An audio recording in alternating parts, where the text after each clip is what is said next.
रख के पास पागल हुई सास।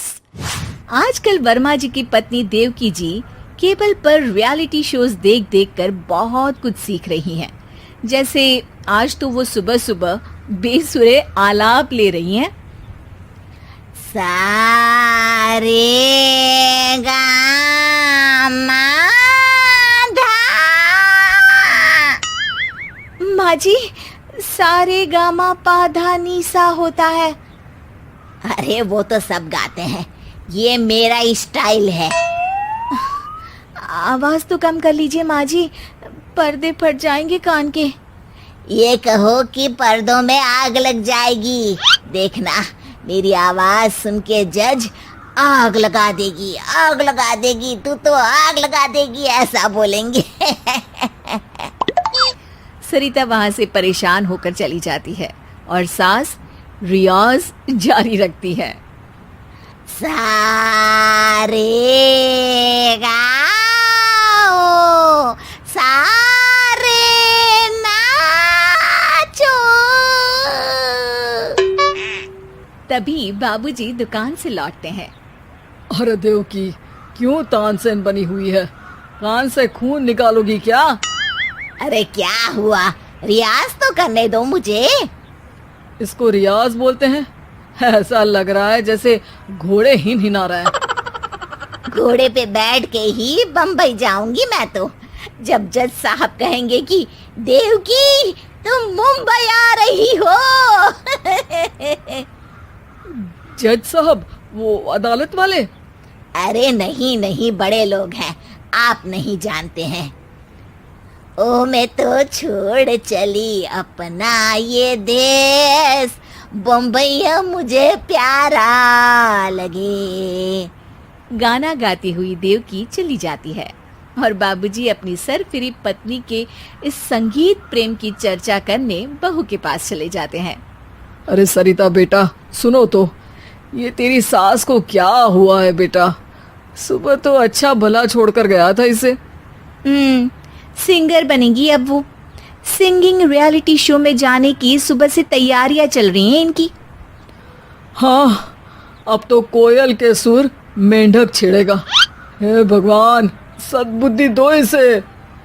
इधर बाबूजी भगवान को कहते हैं और उधर राधा रानी प्रकट हो जाती है, देवकी की मोहल्ले की सबसे पक्की दोस्त। क्यों री देवकी, काहे इतना गला फाड़ रही है?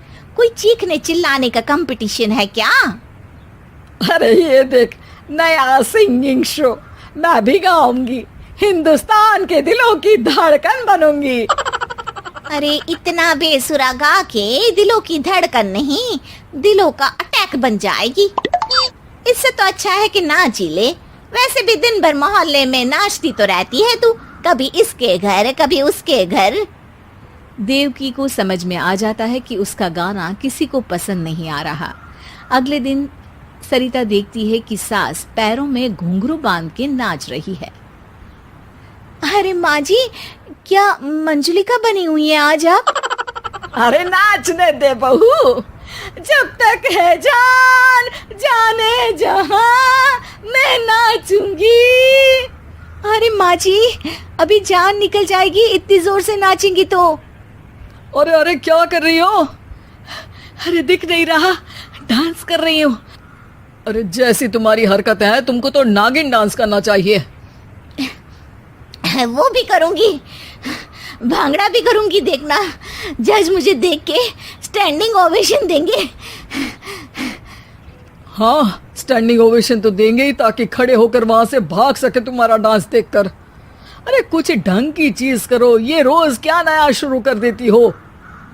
सास को लगता है कि उसका डांस का सीन भी बिगड़ गया। अब वो टीवी देख के कोई और कलाकारी ढूंढने लगती है। तभी उसे टीवी पर खतरों के खतरनाक खिलाड़ी शो दिखता है, जिसमें लोग अलग अलग स्टंट करते हैं। बस देवकी को नया काम मिल जाता है। अगले दिन सुबह देवकी डंबल लेकर कसरत करने लगती है।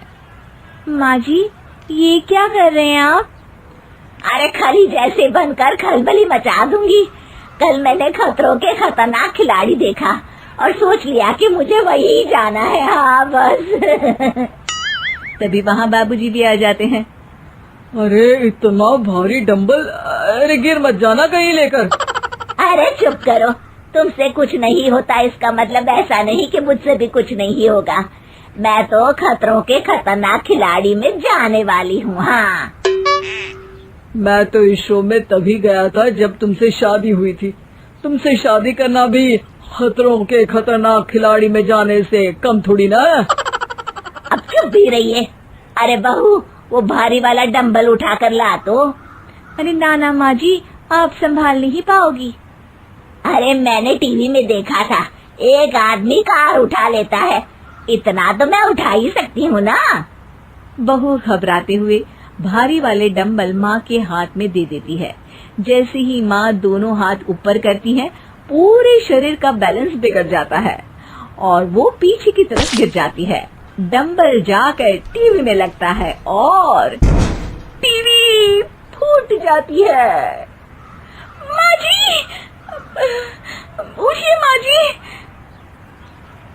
बाबूजी बहुत तेज हंसने लगते हैं। बाबा बाबा, टीवी और बीवी दो टेंशन थे मेरे, आज एक कम हो ही गया। बहू भी सास को उठाते उठाते इस बात पर ताली बजाकर हंसने लगती है और देवकी फिर से गिर जाती है। और इस बार देवकी भी अपनी बेवकूफी पे हंसी रोक नहीं पाती।